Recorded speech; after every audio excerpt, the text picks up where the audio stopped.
చూడండి ఇక్కడ మన టీవీ ఉంది. ఇక్కడ ఇద్దరు ఒక గిటార్ వాయిస్తుంటే ఇక్కడ ఇదేం తెలుసా, ఇది నేను ఇంకా మా అమ్మ.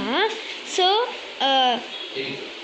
ఇక్కడ మన సోఫా, ఇక్కడ కర్టెన్స్ అవన్నీ ఇచ్చారు. మనకి ఇక్కడ ఇంకొక రూమ్ ఇచ్చారు. ఇక్కడ నెక్స్ట్ ఇక్కడ మన ఇక్కడ చూడండి, ఇంకా ఈ బొమ్మల గురించి డీటెయిల్గా ఎక్స్ప్లెయిన్ చూద్దాం. ఇక్కడ మన చూడండి, ఒకసారి ఇక్కడ చూడండి, ఒక క్లాక్ అనమాట. ఇది ఏంటంటే ఇప్పుడు 4 o'clock అయితే కుకు అని బయటకు వస్తుంది. అక్కడ ఒక డోర్ ఉంది కదా, ఆ డోర్ నుంచి ఒక కుకు వస్తుంది, కుకు అని బయటికి వస్తుంది. ఓకే, సో నెక్స్ట్ వీడియోలో మనం ఇదంతా dining and kitchen area cover చేద్దాం. Bye friends.